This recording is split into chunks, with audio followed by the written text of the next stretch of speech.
국내 고려인 사회 형성과 발전 3차 시 강의를 시작하도록 하겠습니다. 3차 시의 주제는 개혁 정책의 내용을 살펴보는 것입니다. 고르바초프가 주도했던 3대 정책, 개혁, 개방, 신사고, 그 중에서 가장 중요한 개혁에 대해서 알아보도록 하겠습니다. 개혁을 러시아어로 말씀드리면 페레스트로이카입니다. 자, 페레스트로이카라고 하는 의미는 체제는 유지를 하면서 체제 내에서 개혁을 시도하는 것입니다. 다른 체제를 도입하는 것이 아니라 자신들이 원래부터 가지고 있었던 공산주의, 사회주의 체제를 유지하고 수호하는 선에서 개혁을 추진하는 것입니다. 그래서 페레스트로이카, 체제 내에서 개혁을 시도한다는 의미를 가집니다. 여러분들, 과연 체제를 유지하면서 개혁을 성공할 수 있었을까요? 사회주의, 공산주의 체제 때문에, 체제 그 자체 때문에 많은 문제들이 발생했습니다. 그런데 그 체제를 유지하면서 개혁을 시도하겠다. 그래서 고르바초프는 체제 내에 자본주의 요소를 일정 부분 도입하는 그러한 정책을 만들어 나갑니다. 문제는 자본주의 시스템의 일정 부분을 도입하는 것에 대해서 소비에트 연방 공산당의 정치 국원들이 반발을 하기 시작합니다. 왜 공산주의 사회주의 국가에 자본주의적 요소를 도입하려고 하느냐라고 하는 불만들을 갖다가 제기하는 것입니다. 이 상황에서 고르바초프는 어떤 선택을 할 수 있을까요? 보수 성향의 정치 국원들을 이겨내기 위해서는, 이 반발을 잠재우기 위해서는 고르바초프 자신을 지지하는 개혁 세력이 필요했던 것입니다. 공산당 보수주의자들이 반발을 하는 것에 대해서 고르바초프는 이 사람들과 맞설 수 있는 개혁 세력을 정치 국원으로 발탁해서 자신을 지지하게 만드는 것입니다. 이렇게 하지 않고서는 고르바초프가 자신의 정책을 지속적으로 추진해 나갈 수가 없는 것입니다. 그래서 고르바초프는 많은 조사를 통해서 어떤 사람이 나를 지지할 수 있는지, 나의 이 정책을 지지할 수 있는지를 조사를 했고, 그래서 발탁된 사람이 바로 보리스 옐친입니다. 경제성장을 올리기 위해 시도했던 고르바초프의 다양한 개혁 정책은 결국 실패로 끝났습니다. 체제 내에서 체제를 유지하면서 자본주의 시스템을 도입해서 무언가를 바꾸려고 했던 이러한 정책, 사실은 누가 봐도 실패할 가능성이 높았습니다. 공산주의, 사회주의 국가에서는 우리가 흔히 말하는 은행이라고 하는 것이 중요한 기관이 되지를 못합니다. 은행은 결국 자본주의 국가의 가장 핵심적인 그러한 기능을 하는 기관입니다. 일반 시민들로부터 예금을 받아서 그 돈을 갖다가 산업에 투자를 하고 기업들에 투자를 하면서 수익을 내고 경제성장을 하는 그런 구조가 자본주의의 기본적인 구조입니다. 그런데 공산주의 사회주의 국가에서의 경제는 철저한 계획 경제입니다. 자, 1년에 이 정도 예산을 공장에다가 제공을 합니다. 100이라고 하는 예산을 공장에 제공을 하고 내년 1년 동안 100개 정도의 물건을 만들으라고 명령을 내립니다. 자, 그러면 100이라고 하는 예산을 받아서 100개의 물건만 만들어내면 그 공장은 역할을 다한 것입니다. 만들어내는 물건이 일반 시민들을 위해서 얼마만큼 편리하게, 얼마만큼 내구성 있게, 그러한 생각들은 하지 않습니다. 예를 들면 소비에트 연방에서 만들어낸 자동차를 예를 들 수가 있습니다. 자, 자본주의 국가는 자동차를 어떻게 만들려고 합니까?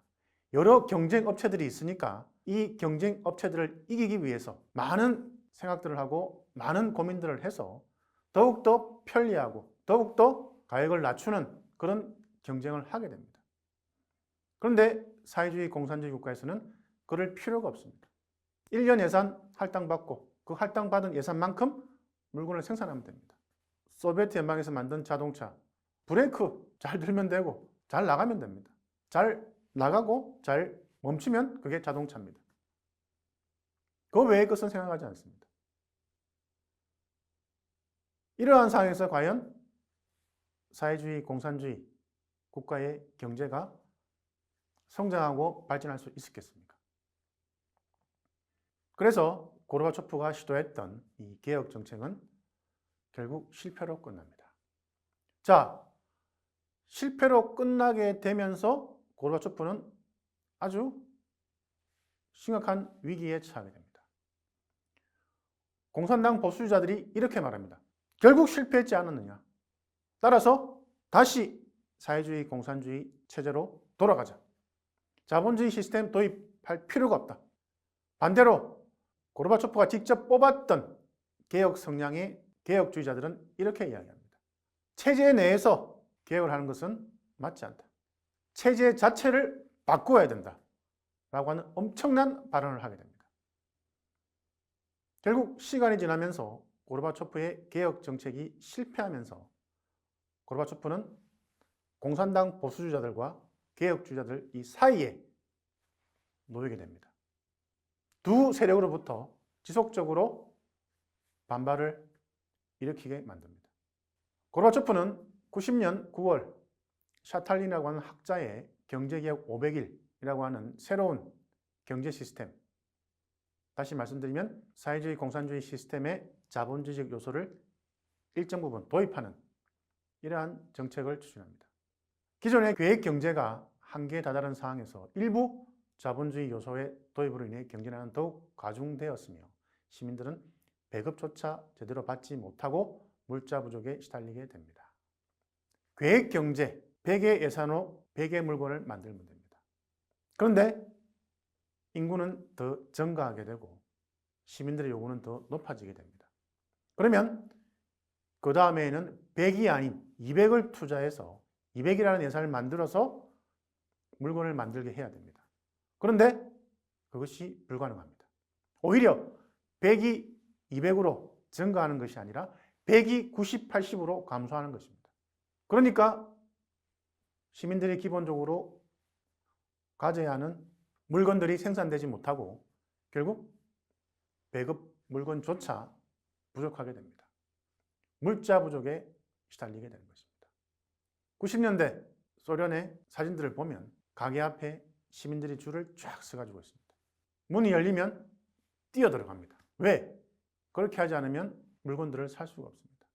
빵, 우유, 고기, 기본적인 생필품도 부족한 상황입니다. 이것이 계속 진행되면서 결국 사회주의와 공산주의 체제에 대해서 시민들이 불만을 가지게 되는 것입니다. 고르바초프는 다시 아간 베기안이라고 하는 학자의 경제개혁안을 도입하게 되고 다시 새롭게 경제개혁을 추진하게 됩니다. 그렇지만 결과는 똑같습니다. 고르바초프의 다양한 경제개혁에도 불구하고 소비에트 연방의 경제는 더욱 힘들어졌으며 시민들의 불만은 더욱 높아져 갔습니다. 일부 소비에트 연방의 경제학자들이 제시한 경제개혁안, 자, 이 사람들조차도 자본주의 사회에서 살아본 사람이 아닙니다. 단순히 이론적으로 이렇게 하면 소련 경제가 살아날 것이라고 이야기합니다만 실제로 자본주의 국가에서 살아본 경험도 없고 자본주의 경제를 구체적으로 연구한 적도 없는 학자들입니다. 그렇기 때문에 더욱더 소비에트 연방, 소련의 경제는 힘들어져 가게 되고 시민들의 불만은 더욱더 높아져 갑니다.